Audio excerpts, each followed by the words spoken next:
the wisest way possible by learning Torah in an exciting manner. And we have a wonderful lineup for the afternoon, or the early afternoon, and you'll still be able to go on and have lox and bagels in the afternoon if you want, so not to worry. Okay, Dr. Greenspan is the head of our organization, one of the co-founders of Ptil Tekhelet, a very dear friend, and he is, besides being a dentist and my dentist and my kid's dentist, I hope that stays for quite some time.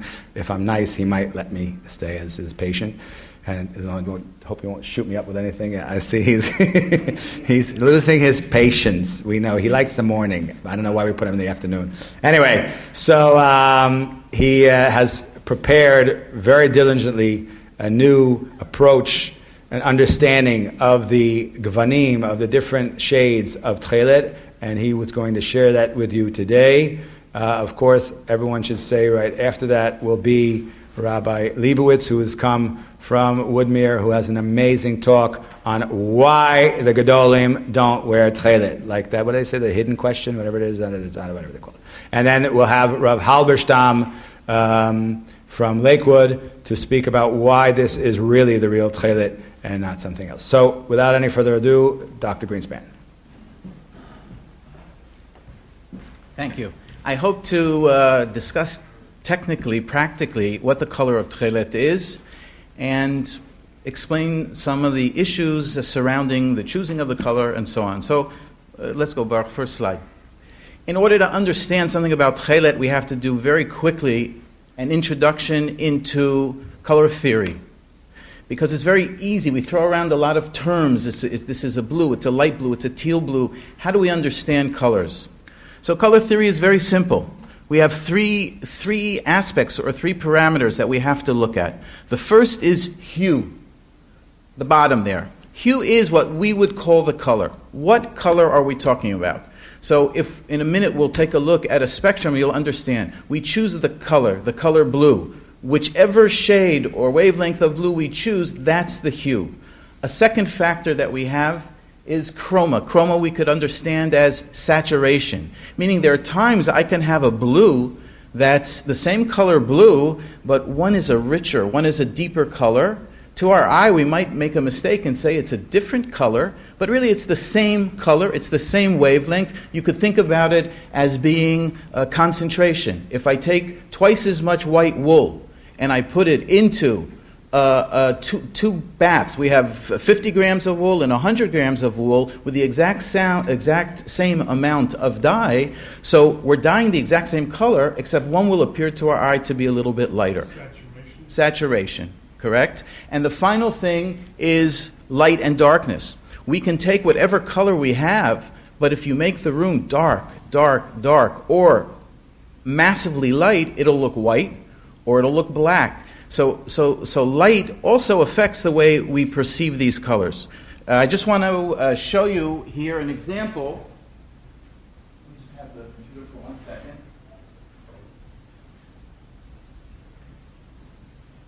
If we take a look at this blue,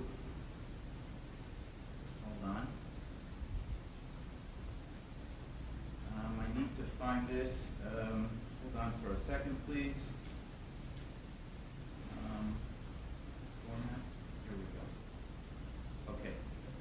If we take a look at this blue,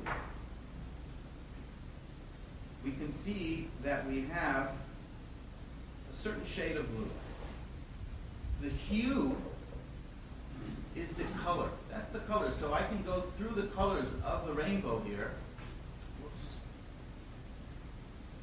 And as I do that, excuse me, let me just get it set up so it's working.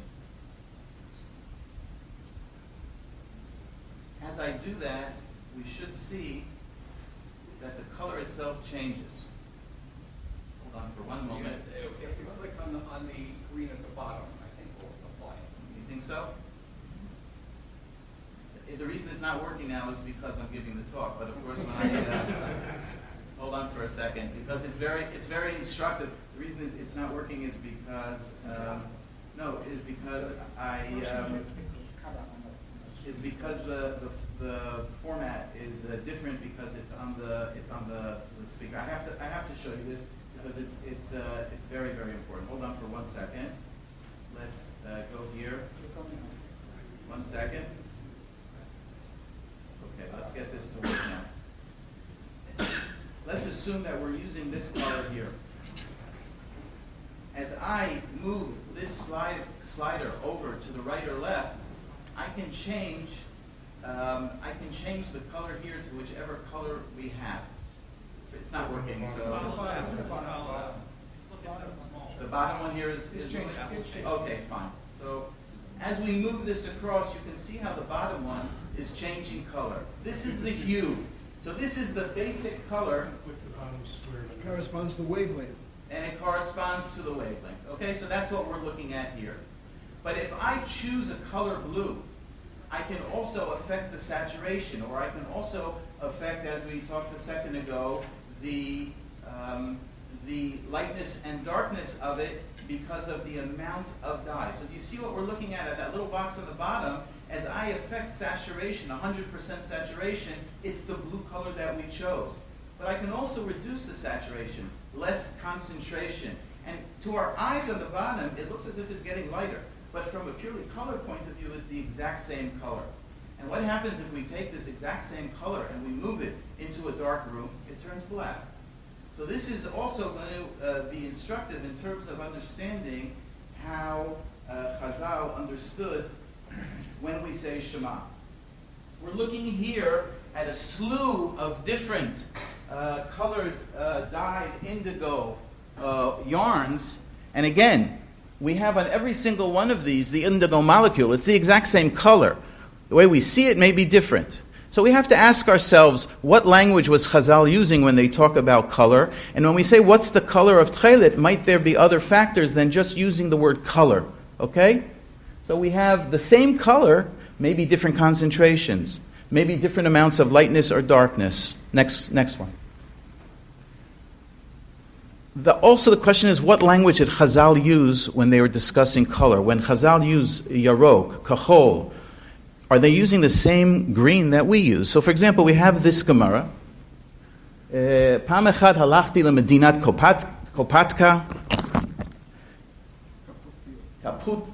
Kaputkia in Turkey. Ubata isha achat lefanai, a woman came before me. Shamala bana rishon v'meit, she did mila on her first son, he died. Sheni v'meit, the second one died. Shlishi hevioto lefanai, they brought the boy before me. Re'itiv shehu yarok, I saw that he was green. Hitzatztivo v'loriti bodam brit, I saw he didn't have blood, whatever that means. Amarti la hamtini lo ad sheyipol damo, wait a little while until his blood comes in.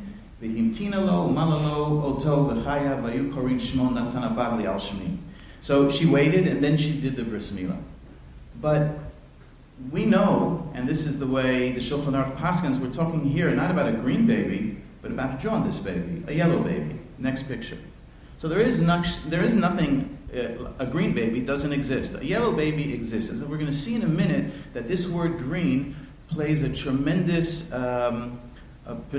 role in defining the color of Tekhelet. It said didn't have dam. Yeah. Lo nafal bo damo. Yeah. Okay, so is that the jaundice or the yarok? Okay, leave it. Next. Ketzad sovinet Tekhelet. We're going to look now at a bunch of sources that I believe are confusing regarding the color of Tekhelet. Because people will quote a source, and as we're going to see in a minute, a source that appears to be obviously relating to the color of Tekhelet, we're going to see in a moment, may not be relating to the color of Tekhelet, and helps cause a little bit of confusion regarding what the color is. The Rambam says, Ketzad sovinet hatzitzit, lochin hatsemer, you take the wool, shorin oto b'sid, you put it in lime. This is what you saw Joel do outside. Ve'achar kach mechapsim oto ad sheyeh naki, you make sure that it's a white, clean piece of wool. Martichim oto ba'ola, you boil it with the chemical chiyot sebo, kederach shatzav ha'imosim, the way that the dyers do it, kedei sheyiklot et ha'im. So it'll accept the dye. It'll be ready to prepare to accept the dye. V'achar kach me'viim dam chilazon, v'hu dag, you bring the blood or the excretion of the chilazon, which is a fish, Shedome eino le'ein hayam, somehow it's similar to the sea. V'damo shachor k'dio. So some people want to say, oh, so you see the Tekhelet can't be what we're suggesting the Tekhelet is, because the Rambam says, Damo shachor k'dio. Next picture. This is a vat. It's a shame that we have the skylight right here. This is from one of the trips of collection of dye. And when we do extract the dye from the animal, it ultimately becomes this intense, deep, dark purple, almost black. So this is an example of what the Rambam's talking about. The Rambam's talking about the dye. The Rambam is not talking about Tekhelet. And we have many examples where the dye or the source of something is different than the final product. So for example, dio.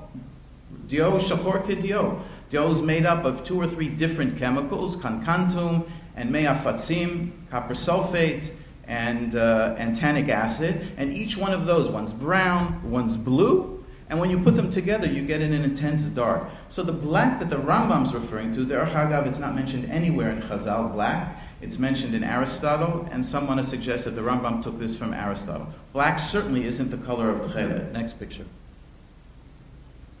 This Maimer of Rabbi Meir is very well known. Rabbi Meir says, "Ma nishtana Tekhelet mikol minei tzivonim." Well, how is Tekhelet different from all other colors? Mipnei she'Tekhelet dome liyam. Tekhelet's similar to the sea, and it's similar to the sky, and the sky is similar to the Kisei HaKavod, etc. And it continues. And this Maimer of Rabbi Meir appears many times. And this sometimes causes confusion, because everybody wants to say, okay, it's similar to the sea. Okay, but it's also similar to a tree or to grass.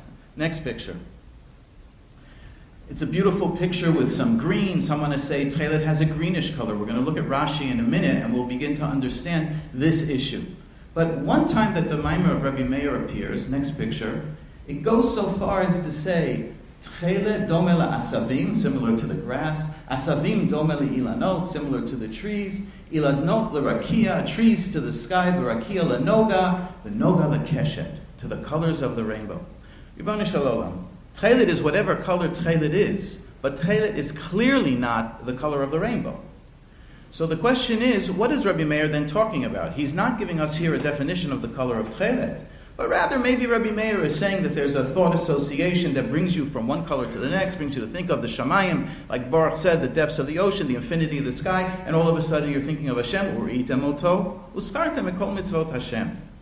Next picture. I think also there's a difference here because Rabbi Meir is saying the same thing. Rabbi Meir Omer, Manishtana Tekhelet mikol minei tziv'onim. Tziv'onim are dyes.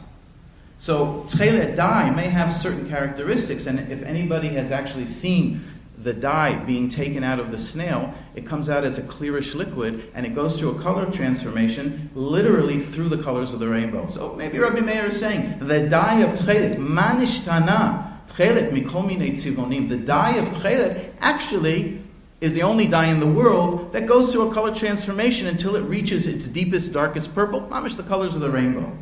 But it's not referring, in this case, to the color of the Tekhelet on the wool. Next picture. So what color is Tekhelet? This is the Rambam. Tekhelet hamura b'Torah b'chol makom hu hatzemer hatzavua k'toch shebakachol. Everywhere it's the color dyed a certain shade of blue. V'zuhi Dmut harakia, the color of the sky, hanireit la'ayin b'tohoro shel rakia, the clear blue sky. As a little boy in high school, I heard Rav Soloveitchik, the only note I ever wrote in my Rambam, Rav Soloveitchik gave a shir on Chumash, and he was a very smart man, and all the big rabbis in Manhattan would come and sit around the desk, and the first time he spoke was on this topic, Parshat Shlach, and he said to all these big New York rabbis, I'm speaking about this past week's Parsha. So you have to still think of something to say this coming Shabbos. You have to wait a year to use it. And the only thing I ever wrote in my Rambam, I was maybe in 10th grade, I wrote, the Rav said, what is Taharo Shel Rakia? He says, the midday Palestinian sky. Okay? This picture I took a week ago, unfortunately we have the light. This is the clear blue sky in the middle of the day. And pretty much all Rishonim refer to Tekhelet as being a blue color. Next. The Rambam, Etzem HaShamayim LeTorah, the Chizkuni, Mareh Shamayim Kishehem Zakim V'Torim, the color of the sky. Rav Sajagon uses the Arabic word, and Rav Kapach translates that word as Gavan HaShamayim. Next. So, apparently the Tchelet is the color of the sky, and almost all the Rishonim say this, with the exception of Rashi, and we're going to come and deal with Rashi in 1 second. But then there's another aspect. We mentioned the Kala Ilan, the fake Kala Ilan. And we have this mimer that says, HaKadosh Baruch Hu shivchanti b'chor b'tipa b'chor b'mitzrayim l'tipa she'ena b'chor. Only HaKadosh Baruch Hu could distinguish between the firstborn Mitzri and the firstborn Jew. Meaning you have 2 naked children. How could you know which is Jewish and which is not? So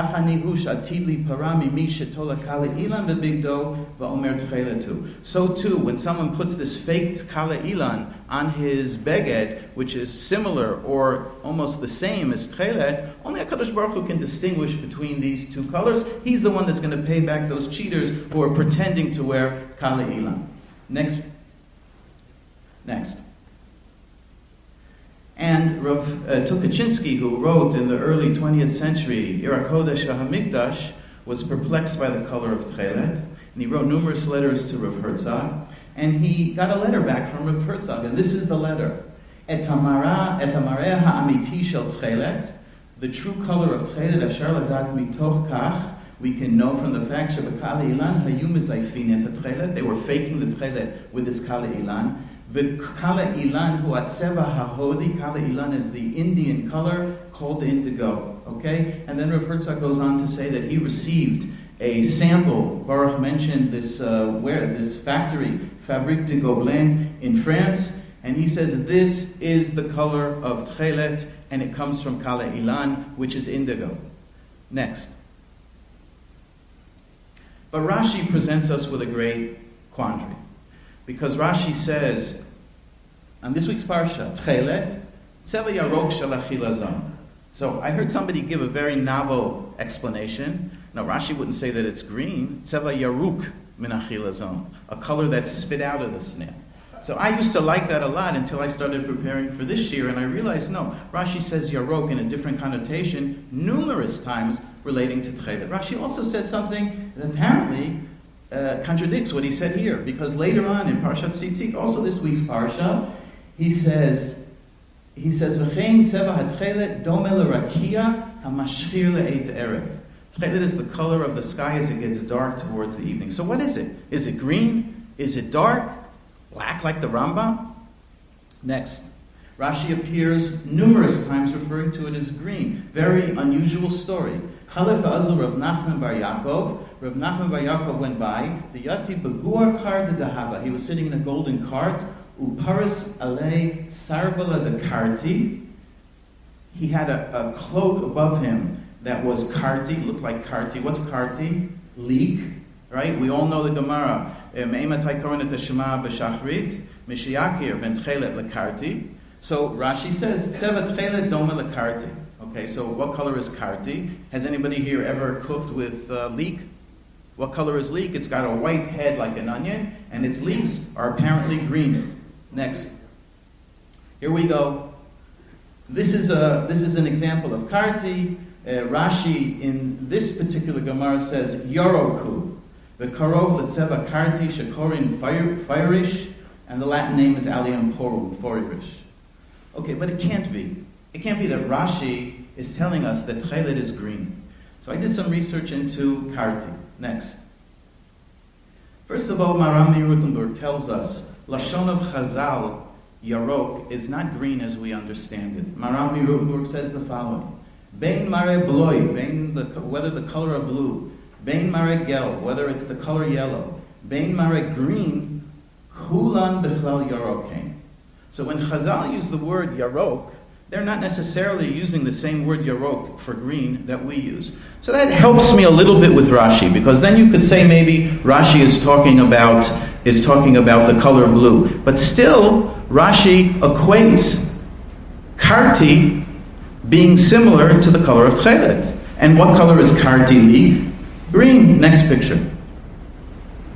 Next picture. We find another case in the Gemara where the Gemara makes reference to Karti regarding etrogim. V'lo boi hadar, don't we need a hadar esrog? So at what point is the esrog considered to be hadar or not? V'ha'anan tanan, hayarok kikarti. Now it's not doma lekarti, but Chazal here are making an exact correlation. Green like karti. If it's green, it's kosher. Rabbi Yehuda posel. Why does it have to be this green? Isn't it not because we want to have an ideal color? It should be a hadar. No. They say, no, it doesn't have to be a color to be hadar. The reason we need to get the green of karti is because until it has the green of karti, it's an immature fruit. So take a look at what, next picture, take a look. Okay, this is karti, next picture.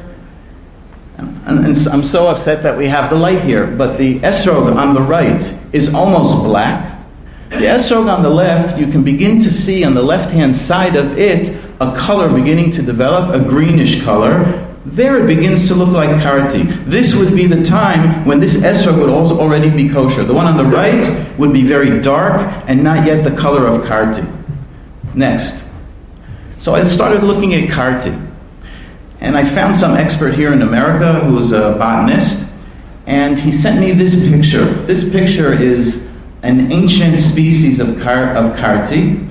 And we can begin to see that the color of the leaves are not necessarily intense green. There's a portion of the leaves that are intense green, but you can begin to see almost a bluish hue. And not knowing what I wanted it for, he put it against some citron leaves, some esrog leaves. He didn't know even why I wanted it, so you can begin to see even the difference of the color of the bluish green that begins to develop. But I started looking further, and I found an old French species of karti. Next picture. Next. It's an intense purple. The light here doesn't allow you to see it. Intense purple. Next picture. Unretouched picture. Intense blue. Not a light blue. An intense light blue. Next picture. You'll come to my screen later and you'll see that it's an intense blue. Next picture. So therefore, what is Rashi saying? When Rashi talks about this Rav Nachman Bar Yaakov that was sitting in this golden thing with a sarvala de karti, and Rashi says, it's Tekhelet, well, now we understand. The old French leek was an intense light blue. Rashi, of course, says it's doma le karti, because karti is blue, according to Rashi. Next picture. When Rashi says Tekhelet is the color of the night sky, or the sky as it appears tonight, well, he's clearly not talking about the orange. So what color is Rashi talking about? He's not talking about black. Rashi is talking about some sort of a light color that's exactly the same color of the karti that he had in France in his day, that's very similar to the next picture, the midday sky. So I want to say like this, it's very clear. You ask any child, this is, I think the Radziner says it, what color is the color of Tekhelet? Himmel blue. The color of the sky. This is the Masoret Yisrael. The Rambam says it black and white. The Ramban says it black and white. So when Rashi, though, is talking about green, Rashi's talking about blue. And I think it's a way to understand this, because there are many people that, that can argue about Tekhelet. What color is it? We can't wear Tekhelet because we don't know exactly what color it is. So with green, it's a very significant issue, and I hope that I've been able to elucidate a little bit what the color of Tekhelet is. I just want to say one more thing. Ptil Tekhelet, our organization, is a nonprofit organization. Everything we do here is l'shem shamayim. Any money that comes into the Amutah is plowed back into education and printing and so on and so forth. And we're just about to embark on a wonderful project. We're going to be building an educational center so we can have groups come to our factory and be able to learn about tzitzit, about Tekhelet, about colors in the ancient world. Thank you very much for coming, and I hope you enjoy the rest of the afternoon. So, Dr. Greenspan has somehow managed to make blue black and white. But we're going to allow for one or two questions, so please, go ahead. Just one point of confusion. You said that the fluid as it comes out is clear, and yet you showed the pan with it being black. Okay, so what happens is the fluid comes out of the animal and goes through... Use the microphone, Ari, please. The fluid comes out of the animal and goes through an enzymatic process, and it's very complicated, this whole thing, because as you saw in the dyeing, also it goes through this color process where when it's in solution it looks green. So there are two actual processes that happen to this color. One is during the dyeing, and one is receiving the color from the snail.